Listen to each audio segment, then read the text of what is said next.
Well, a fantastic Thursday morning to each and every one of you, Canada. Welcome to the first sip here on Bakes on Things. Grab your coffee or tea. I almost spilled that.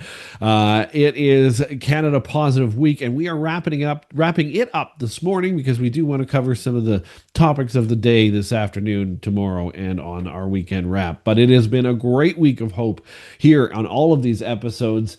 Thank you for all your comments, for sharing, for liking, for doing all the things that can promote and push this out, because we've spent the last few days shining a light on the people and the ideas bringing Canada back from the brink.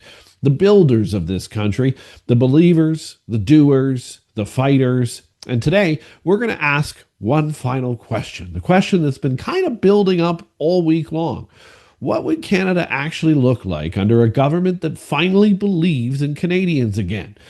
And what would that look like if it was a conservative government that did so? Because we don't need a government that manages our decline anymore. We've had that for a decade, but one that actually builds a future for this country. It's clear the Liberals don't know what they're doing.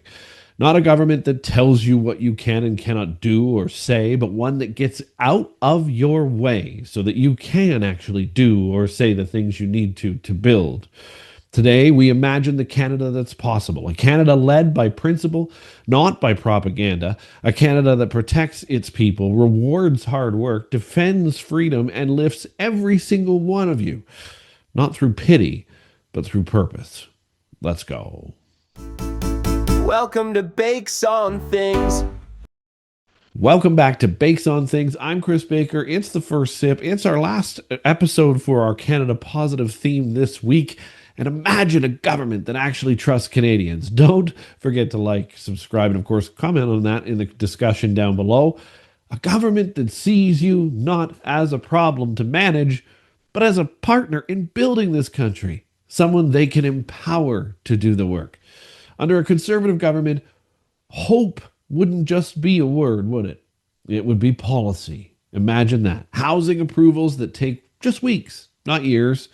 Taxes that reward your work, not punishment for your success. Healthcare that prioritizes results and not spreadsheets and bureaucracy. Energy that fuels prosperity, not guilt over what it could be doing to our carbon footprint.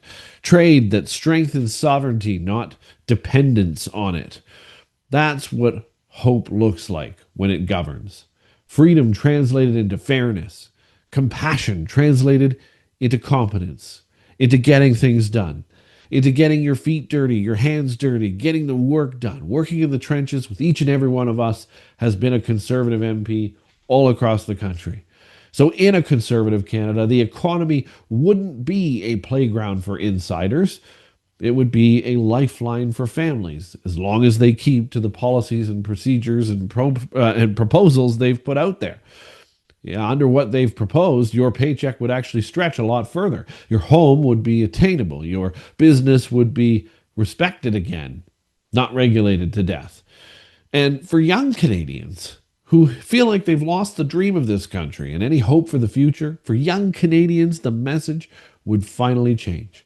No more being told to lower your expectations. You'd be told to raise them, to make yourself, to make this country, and to make your communities better. Because when a government stops stealing your incentives, it actually starts to restore your dignity. Economic freedom isn't greed, it's grace. It's the chance for you to live a life that you built for yourself. Remember that dream? That's the heartbeat of what a new conservative movement would look like in this country. It already is. We've seen the stories all week long about conservatives already getting their hands dirty when they're not in Parliament to help you and to help their communities. In that version of Canada, crime would no longer be a debate. It would actually just be a duty to take care of. The vulnerable would be protected. The violent would be facing consequences like they haven't before, and police would be respected again. Communities would feel safe again.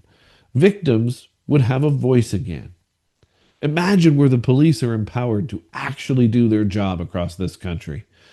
Because justice isn't cruelty, it's compassion for the people who didn't do anything, for the innocent in this country.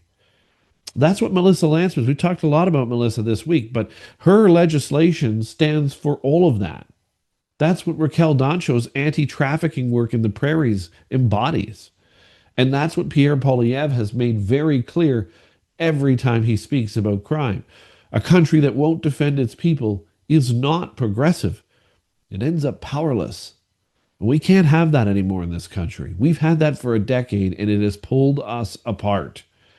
In a conservative Canada, community would be the first and the best line of government. That's what we would have. As long as, again, and we will always hold them accountable, as long as they meet their promises and what they propose to do.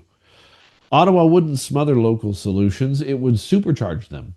Imagine this. Imagine local leaders, mayors, volunteers, churches, nonprofits, finally free to act again without waiting for permission from some federal office in Gatineau.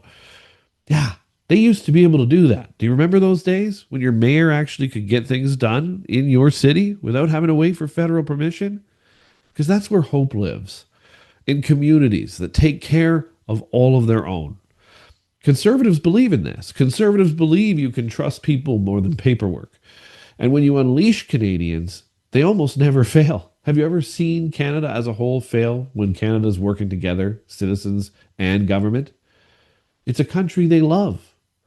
That's who we are and who we've always been. And we've got to get back to doing that. That's what this week has all been about. And in a conservative Canada, energy independence would come roaring back. Based on their proposals and executed well, that's what would happen.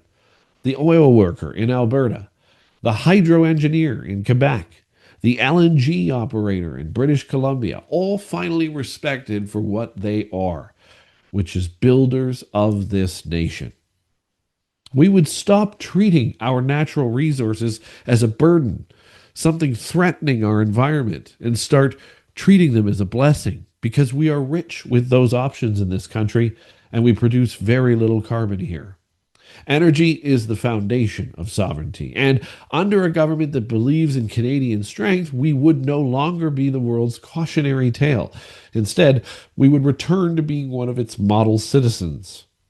Clean, yes, still clean, but responsible and abundant with Canadian energy powering homes, jobs, and global respect. That's hope. Industrial, literal hope. Unstoppable hope. That's what we have here. That's what we can have here in a conservative Canada. In a conservative Canada, belief no longer would be a liability. You can believe in yourself and believe you can achieve. And nobody's going to stop you. Nobody's going to tell you to zip it. Nobody's going to jail you for protesting. You could love your country without apology again. You could speak your mind without fear. You could practice your faith without ridicule. You could disagree without being deplatformed. The woke movement itself would need to come to an end. Doesn't mean you don't respect others. Just don't be ridiculous about it. Because freedom of thought is not a privilege. It's the root of civilization. Conservatives would restore what's been lost, not just prosperity, but pride. The pride of being Canadian again, where diversity isn't weaponized. Remember that? Do we remember that? It's celebrated as part of the same flag. The biggest difference would be the tone of everything. And it's funny because conservatives, as we know, are constantly berated about their tone. But it's actually been the tone of our government, which is addicted to crisis. We'd have one obsessed with competence in the case of conservatives. Instead of leaders who pick fights to stay relevant, we'd have leaders who fix problems to stay accountable. And I'm talking about picking fights with people like Donald Trump. We would have delivery instead of that. We would have delivery and not all the drama. Progress and not all the performance in US airwaves and worldwide airwaves. Because Canadians are exhausted by the politics of grievance. They want results, housing, healthcare, safety, affordability, and a government that spends less time preaching and more time producing. You've seen it in all the polls. Donald Trump has fallen below things like housing and other economic issues. That's what a conservative government would work on. It would replace chaos with calm, cynicism with clarity, corruption with accountability, Imagine corruption replaced with accountability. We'd almost not even recognize it, would we? And let's not forget what this would mean beyond our borders. Under a conservative government and conservative leadership, Donald Trump's already been admitting that supporting Mark Carney was a mistake. Under conservative leadership, Canada could return to being a serious country, not some sideshow that's releasing derogatory ads on another country's airwaves. A partner the United States could trust again, a NATO member that pulls its weight, a defender of democracy abroad, not just a talker about it. Our allies would know where we stand. Our enemies would know to think twice if they're going to do anything with or against us. Because hope at home means respect abroad. If we all look good at home, we look good abroad. It's the way it works. And right now, both are far overdue in this country. What this week has shown us is that conservative renaissance isn't just about party politics. It's not just about what the liberals would tell you is happening, which is Pierre complaining about liberals. Well, we're all complaining about liberals, just as a news flash. But it's also about cultural renewal. It's about replacing victimhood with vision, replacing division with unity, replacing apology with ambition. Canadians are tired of being told what they can and cannot do or say. They're ready for a government that reminds them that what they can do is what matters. And not to be told in press conference after press conference they'll have to make more sacrifices. Instead, let's all build together. This isn't nostalgia for the past today. It's hunger for what's possible in this country again. And that hunger is hope. Real, gritty, earned hope. So let's wrap this week up. This week has been, obviously, the week's not over itself, but this week of segments is over. And we wanted to finish with this one because as we close out this week of hope in Canada, Canada Positive, we need to take a breath and just imagine it for a second. The Canada that we deserve, not just want. A Canada where work matters more than words, where community replaces control, where compassion comes with courage, where energy builds independence and not guilt anymore, where young people believe in this country again, where freedom isn't something to defend, it's something we just simply live. And that defends it in itself. That's not a dream. That's a choice. It's a choice the Liberal government chose not to make over 10 years ago. And it's the choice before us again. And the other choice before us isn't left or right. It's forward or backward. Forward into a Canada that works for us, that works for its people. Forward into a Canada that believes in itself again. Forward into a Canada that belongs to you. Yeah, still not 51st state, not Donald Trump. Belongs to you. But we've done this all wrong. And this week of hope was never about politicians or political stripes. It was about people. The ones who build, who care, who teach, who fight, who rise, and who refuse to give up on this incredible country. They just happen to be conservative. Sorry. I'm not going to apologize for it, though, even though I just said sorry. That's who we are. And under a government that finally trusts us again, that's who we can be again. Hope isn't coming. Hope is here. It's Canadian. Thanks for watching Bakes on Things, the first sip, and our Canada Positive week. We've got hot issues coming back this afternoon when it's our last word episode, but enjoy this one, send it out, share it, make sure you like, subscribe, and of course, join the conversation down below on all of this. Is there hope for the future? Do you feel it? And do you feel it's conservative government that will get us there?